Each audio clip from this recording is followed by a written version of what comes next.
প্রিয় শিক্ষার্থী, আসসালামু আলাইকুম। ন্যাশনাল কলেজের অনলাইন ভিত্তিক শ্রেণী কার্যক্রমে তোমাদের সবাইকে শুভেচ্ছা। আশা করি তোমরা আল্লাহর রহমতে ভালো আছো। আমি আজকে ষষ্ঠ শ্রেণীর বিজ্ঞান দ্বিতীয় অধ্যায় উদ্ভিদ ও প্রাণীর কোষীয় সংগঠন এই অধ্যায় সম্পর্কে আলোচনা করব। যেহেতু শিক্ষার্থীরা আমার বইগুলো সম্পূর্ণ সিলেবাস শেষ হয়ে গেছে, তাই আমি আবার একটু পুনরায় আলোচনা করার চেষ্টা করছি। যে দ্বিতীয় অধ্যায়ে ক্লাসটা হয়তো তোমাদেরকে আমি স্কুল চলাকালে আমি নিয়েছিলাম, তারপর আমি অনলাইন ক্লাসের মাধ্যমে একটু পুনরালোচনা করার চেষ্টা করছি। তো এই দ্বিতীয় অধ্যায় থেকে আমরা কি কি শিখব প্রথমে জেনে নিই। দ্বিতীয় অধ্যায় থেকে আমরা শিখব যে কোষ কি সেটা ব্যাখ্যা করতে পারবো, তারপরে উদ্ভিদ কোষ আর প্রাণী কোষ এগুলা চিহ্নিত চিত্রসহ সুন্দর করে ছবিটা আঁকা শিখব। তারপরে হচ্ছে যে এদের মধ্যকার যে পার্থক্য এগুলো আমরা আলোচনা করব বা এগুলো আমরা ভালোভাবে জানতে পারবো, শিখতে পারবো। তো প্রিয় শিক্ষার্থী, প্রথমে আমরা জেনে নিই কোষ কাকে বলে। কোষ কি? কোষ হচ্ছে জীবদেহের গঠন ও কাজের একক। আমাদের যে দেহটা, এই দেহটা হচ্ছে সম্পূর্ণটাই কোষ দ্বারা গঠিত। অর্থাৎ একটা কোষকে আমরা খালি চোখে দেখি না। এই একটা কোষকে দেখতে হলে আমাদেরকে অণুবীক্ষণ যন্ত্রের প্রয়োজন পড়ে, অর্থাৎ ক্ষুদ্র যে সকল বস্তুগুলো দেখার জন্য, অর্থাৎ অণুজীব দেখার জন্য কিন্তু অণুবীক্ষণ যন্ত্রের প্রয়োজন পড়ে। অর্থাৎ যে সকল বস্তুগুলো খালি চোখে দেখা যায় না সেগুলোকে দেখার জন্যই অণুবীক্ষণ যন্ত্র ব্যবহৃত হয়ে থাকে। তো সেই অণুবীক্ষণ যন্ত্রের সাহায্যে কিসের সাহায্যে আমরা কোষ পর্যবেক্ষণ করে থাকি? অণুবীক্ষণ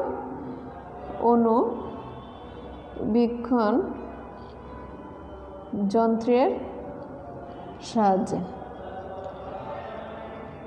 তো এই যে কোষ, আমাদের দেহ অসংখ্য কোষ দ্বারা গঠিত। এটা হচ্ছে গণে বা বলে শেষ করা যাবে না, কারণ হচ্ছে একটা কোষ থেকে কিন্তু আরও অনেক কোষের সৃষ্টি হয়ে থাকে। অর্থাৎ মাইটোসিস বিভাজনের মাধ্যমে আমাদের দেহটা যে বড় হয়ে থাকে সেটা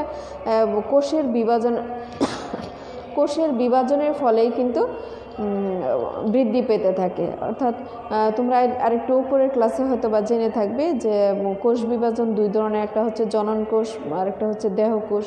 দেহকোষ বিভাজনটাতে দেহটা বৃদ্ধি পাওয়ার জন্য বিভাজিত হয়ে থাকে। তো আমরা এই যে ছোট থেকে বড় হচ্ছি, এটা কিন্তু এই কোষের বিভাজনের ফলেই সম্ভব হয়েছে। তো এটাকে আমি আরেকটু সহজভাবে বলার চেষ্টা করছি যে মানুষ যখন ঘর বাড়ি তৈরি করে, ধরো একটা বিল্ডিং তৈরি করে, সেটা তৈরি করতে গেলে কিন্তু একটা একটা করে ইট বসিয়ে ইটের গাঁথুনি দিয়েই কিন্তু এই সম্পূর্ণ বিল্ডিংটা সম্পন্ন হয়ে থাকে। ঠিক তেমনই আমাদের দেহটাও একটা একটা করে কোষ বৃদ্ধি পেয়ে কিন্তু আস্তে আস্তে আমরা এত বড় হয়েছি এই কোষ বিভাজনের মাধ্যমে।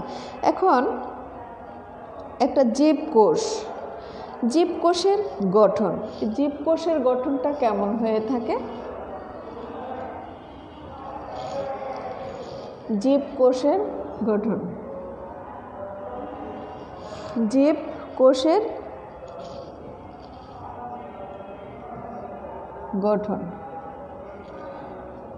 এই যে কোষের কথা বললাম, এই কোষ আসলে দেখতে কেমন হয়ে থাকে? কোষ হচ্ছে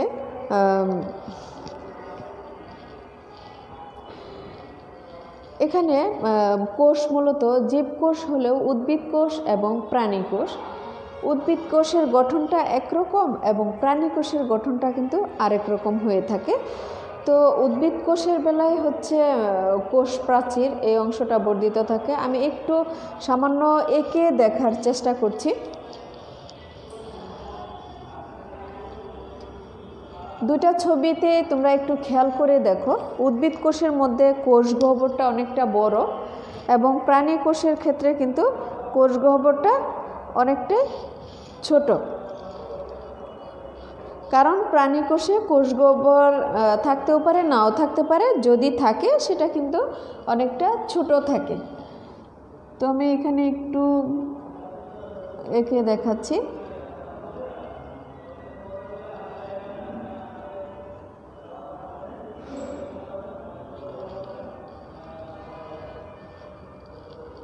প্রিয় শিক্ষার্থী, আমি চিহ্নিতকরণটা করতে গেলে আমি কোন দিক দিয়ে করব একটু দেখে নিই। আচ্ছা, যাই হোক, তো প্রাণীকোষের বেলায় এই যে আমি তো আসলে মার্কারের সাহায্যে করেছি, সেই জন্য হয়তো বা একটু মোটা হয়েছে, কিন্তু এটা যত পাতলা, যত সূক্ষ্ম করা যায় তত সুন্দর হবে। একদম সূক্ষ্ম পাতলা দিতে হবে, যার ফলে কারণ হচ্ছে প্রাণীকোষের যে সাইটোপ্লাজমীয় অঙ্গাণুগুলো সরালে যে প্রোটোপ্লাজমটা থেকে যায়, অর্থাৎ থালার মতো যে অংশটা থেকে যায়, সেটা কিন্তু অনেক পাতলা থাকে এবং তরল সদৃশ, একদম তরল থাকে, পাতলা হালকা একটা আবরণের মতো হয়ে থাকে। তো আমি এখানে বিভিন্ন অঙ্গাণুগুলো দেখানোর চেষ্টা করছি। প্রাণীকোষের বেলায় হচ্ছে আঁকতে গেলে নিউক্লিয়াসটা হচ্ছে মাঝখানে হবে। তো এরকম আমি এঁকে নিলাম। এটা হচ্ছে 4টা-5টা খণ্ড, তুমি তোমার ইচ্ছা অনুযায়ী রাখতে পারো। তো খেয়াল করে আঁকবে যে নিচের অংশটা এটা এভাবে দুই দিকে করলে আমি এখানে অমসৃণ এন্ডোপ্লাজমিক রেটিকুলাম আঁকতে পারবো। তো আমি কিভাবে আঁকছি একটু খেয়াল করে দেখো,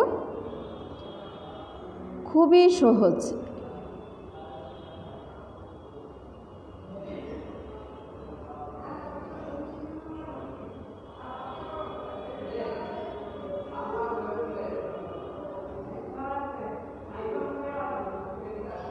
তো এরকম হচ্ছে অমসৃণ এন্ডোপ্লাজমিক রেটিকুলাম। এই অংশটা সামান্য একটু পরিবর্তন হয়েছে। তো যাই হোক, এরকম হয়ে থাকে। আর মসৃণ এন্ডোপ্লাজমিক রেটিকুলাম তো হচ্ছে দেখা গেছে যে এরকম হয়ে রইল।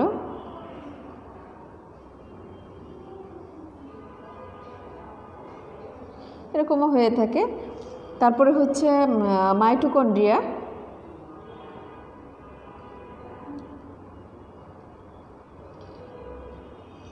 এরকম হয়ে থাকে, এরকম হয়ে থাকে। এখন এখানে হচ্ছে নিউক্লিয়াসটা কমপ্লিট করা হয়নি, এখানে হচ্ছে নিউক্লিওলাস। এটাকে যখন আমি এভাবে দিতে যাব, এন্ডোপ্লাজমিক রেটিকুলাম, অর্থাৎ সরি, এটা হচ্ছে ক্রোমোজোম, ক্রোমাটিন জালিকা, ক্রোমাটিন তন্তু, যেটাই বলুক না কেন সবগুলাই একই জিনিস। ক্রোমোজোম, ক্রোমোজোমাল তন্তু, ক্রোমাটিন তন্তু, ক্রোমাটিন জালিকা, একই নাম, একটার। আর মসৃণের বেলায় একদম তেলতেলে থাকবে, অমসৃণের বেলায় রাইবোজোম দানা থাকবে, সেজন্য একটু ফোঁটা ফোঁটার মতো দিয়ে দিলে হবে। ঠিক আছে। এরপরে হচ্ছে এখানে আর কি কি আছে, গলজি বস্তু আছে, সেন্ট্রিওল, সেন্ট্রোজোম আছে। এগুলো গলজি বস্তু, সেন্ট্রিওল, সেন্ট্রিওজোমটা হচ্ছে এরকম, আর গলজি বস্তুটা হচ্ছে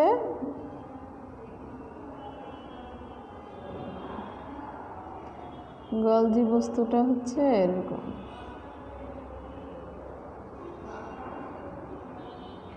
এটা হচ্ছে গলজি বস্তু। তারপরে কোষ গহ্বর, এরকম কয়েকটা কোষ গহ্বর দিয়ে দিলেও হবে। তারপরে এখানে হচ্ছে মসৃণ এন্ডোপ্লাজমিক রেটিকুলাম দেওয়া যায়, এখানে মাইটোকন্ড্রিয়া দেওয়া যায়।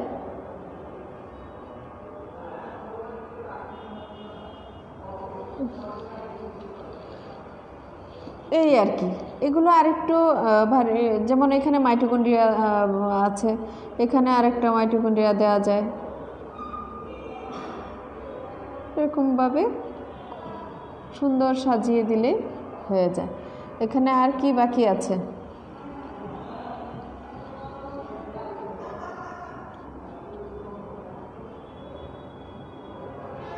এখন এগুলোকে চিহ্নিতকরণ করলেই সুন্দর একটা ছবি হয়ে যায়।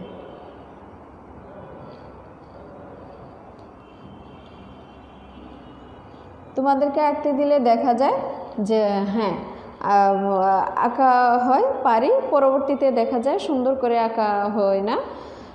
সেজন্য তোমরা বাসায় অবশ্যই একটু প্র্যাকটিস করবা। এই অংশটা আরেকটু রাউন্ড দিলে আমার মনে হয় একটু বেশি ভালো দেখা যাবে।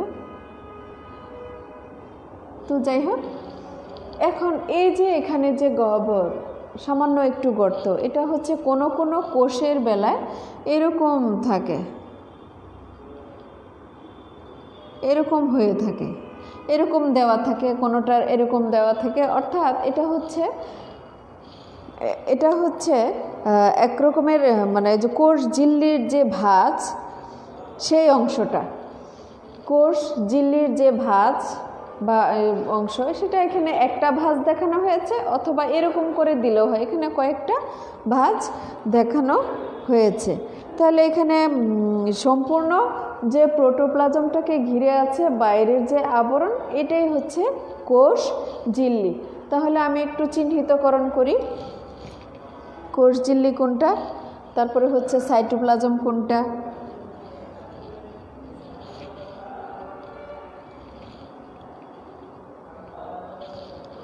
এখানে হচ্ছে কোষ ঝিল্লি, আর এই কোষ ঝিল্লির যে ভাঁজ, এটাকে বলা হয় মাইক্রোভিল্লি বা মাইক্রোভিলাই, মাইক্রোভিল্লি বা মাইক্রোভিলাই। এরপরে হচ্ছে এখানে যেহেতু আমি প্রাণীকোষের ছবি এঁকেছি, সেজন্য আমি এখানে প্লাস্টিডের ছবিটা আঁকিনি। উদ্ভিদ কোষ হলে প্লাস্টিডের ছবিটা কিভাবে আঁকতে হতো, এরকম দিয়ে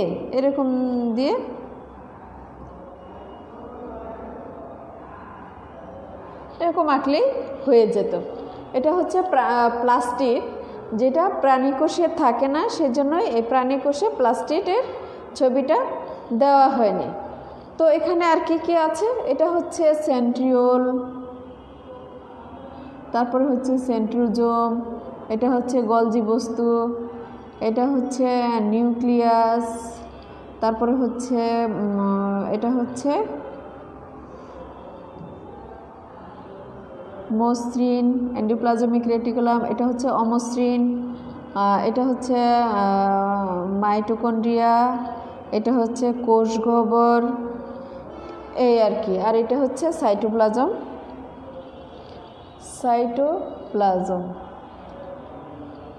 সাইটোপ্লাজমটা দেখানো যাবে? আচ্ছা, এখানে আমি এখন লিখে নিই। এটা হচ্ছে সেন্ট্রোজোম, আর এটা হচ্ছে সেন্ট্রিওল,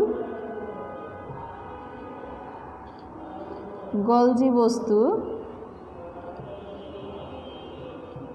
এখানে গলজি বস্তু বলা যায়, গলগি বডিও বলে থাকে কেউ কেউ। আমি এখানে আসলে শুধুমাত্র নিউক্লিয়াস দিয়ে চিহ্নিত করছি, কারণ নিউক্লিয়াসের মধ্যে নিউক্লিওলাস, নিউক্লিয়ার মেমব্রেন, ক্রোমোজোম, তারপরে হচ্ছে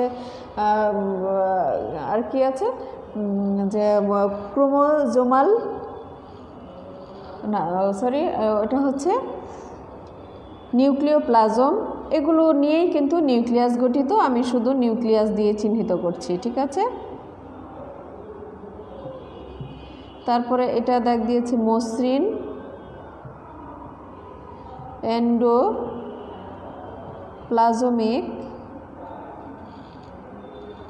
রেটিকুলাম।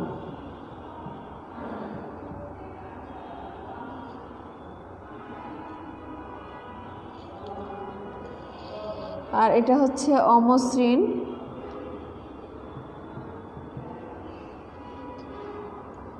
Endoplasmic reticulum.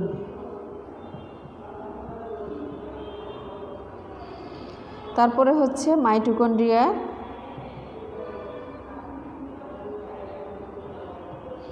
এটা হচ্ছে কোষ গহ্বর। আর চিত্রটা হচ্ছে প্রাণীকোষ।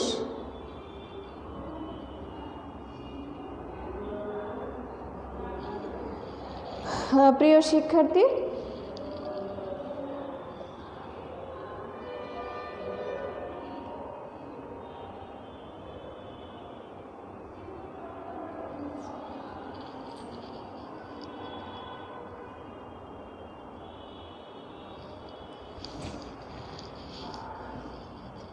এখানে একটু কোষীয় অঙ্গাণুগুলোর সাথে পরিচিত হয়ে নিই। আমি যে চিহ্নিতকরণ করেছি এটা হচ্ছে কোষ ঝিল্লি, অর্থাৎ সম্পূর্ণ সাইটোপ্লাজমকে ঘিরে বাইরের যে একটা পাতলা পর্দা বা আবরণ রয়েছে সেটাকে বলা হয় কোষ ঝিল্লি। তারপরে হচ্ছে সাইটোপ্লাজম। সাইটোপ্লাজম কোনটা? এই যে প্রোটোপ্লাজমের মধ্যে যে প্রোটোপ্লাজম থেকে নিউক্লিয়াসকে বাদ দিলে যে অর্ধতরল অংশটি থাকে তাকে এই সাইটোপ্লাজম বলা হয়। অর্থাৎ এই নিউক্লিয়াসটা সরানোর পরে যে থকথকে অংশটা থেকে যায় সেই অংশটাকে বলা হয় সাইটোপ্লাজম। এর প্রধান কাজ কি? কোষের ক্ষুদ্র ক্ষুদ্র অঙ্গাণুগুলোকে ধারণ করা। কিছু শারীরবৃত্তীয় কাজ সম্পন্ন হয়, যেমন সালোক সংশ্লেষণের কার্যটা এই সাইটোপ্লাজমের মধ্যেই সংগঠিত হয়ে থাকে। আর সাইটোপ্লাজমের যে ক্ষুদ্র অঙ্গাণুগুলো আছে সেগুলোর একটু সামান্য পরিচিতি আমি একটু বলার চেষ্টা করছি। সাইটোপ্লাজমের মধ্যে যে অঙ্গাণুগুলো রয়েছে সেটা হচ্ছে উদ্ভিদ কোষের জন্য কিন্তু প্লাস্টিড। আমি প্লাস্টিডের উদ্ভিদ কোষ যেহেতু আঁকিনি, তো উদ্ভিদ কোষের ছবি আঁকতে গেলে এরকমভাবে সেম একটা সম্পূর্ণ এরকম আঁকতে হবে, এই অংশটা না রেখে। অর্থাৎ এটা মিলিয়ে আঁকার পর দেখা গেছে যে এইভাবে এরকম ছেড়ে ছেড়ে, অর্থাৎ কোষ প্রাচীর আছে তো সেজন্য এইভাবে আঁকতে হবে। আবার এখানে আরেকটা পর্দার মতো দিয়ে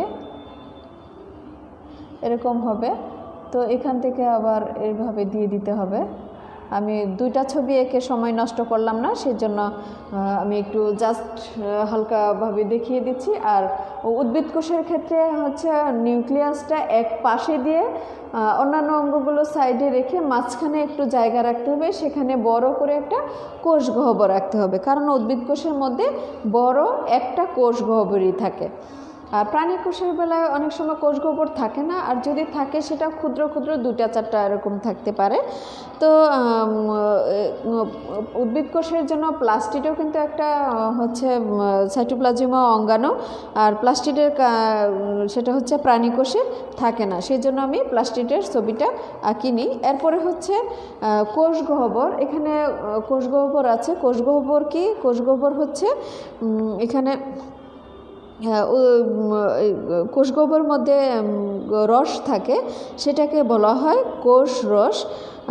আর এই কোষ গহ্বর কিন্তু উদ্ভিদ কোষের জন্য একটা গুরুত্বপূর্ণ বৈশিষ্ট্য, কারণ আমি তো আগেই বললাম যে প্রাণী কোষের বেলায় থাকে না, থাকলেও সেটা খুব অল্প এবং খুব ক্ষুদ্র আকারে থাকে।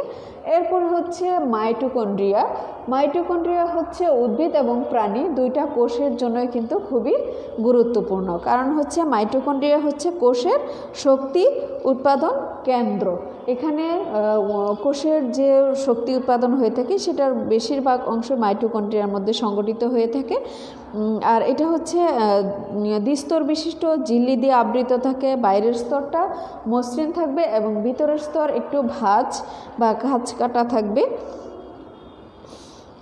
আর মাইটোকন্ড্রিয়া হচ্ছে প্রধান কাজ হচ্ছে শ্বসন প্রক্রিয়ার সাহায্যে শক্তি উৎপাদন করা, এই জন্যই মাইটোকন্ড্রিয়াকে শক্তির আধার বলা হয়ে থাকে। তো প্রিয় শিক্ষার্থী, এরপরে হচ্ছে নিউক্লিয়াস। তো নিউক্লিয়াসটা হচ্ছে গোলাকার একটা ঘন বস্তু কোষের মধ্যে থাকে, আর এটা হচ্ছে কোষের সকল শারীরবৃত্তীয় ক্রিয়াটাকে নিয়ন্ত্রণ করে থাকে। আর নবীন কোষে অর্থাৎ নতুন কোষের মধ্যে নিউক্লিয়াসের অবস্থানটা একদম কেন্দ্রে থাকবে মাঝ বরাবর, আর পরিণত কোষের মধ্যে এর অবস্থান ভিন্ন ভিন্ন হয়ে থাকে, পরিবর্তন হতে পারে, এদিক সেদিক হতে পারে, কিন্তু কেন্দ্রে না থেকে এর অবস্থানের পরিবর্তন হয়। আর এর আকৃতি গোলাকার, সাধারণত গোলাকার, কিন্তু কখনো কখনো উপবৃত্তাকার বা নলাকারও হয়ে থাকে। কোনো কোনো কোষে নিউক্লিয়াস আবার থাকেও না। তো প্রিয় শিক্ষার্থী, আমি নিউক্লিয়াসের ছবিটা আমি আরেকটু স্পষ্ট করে আমি পরবর্তী ক্লাসে দেখানোর চেষ্টা করব।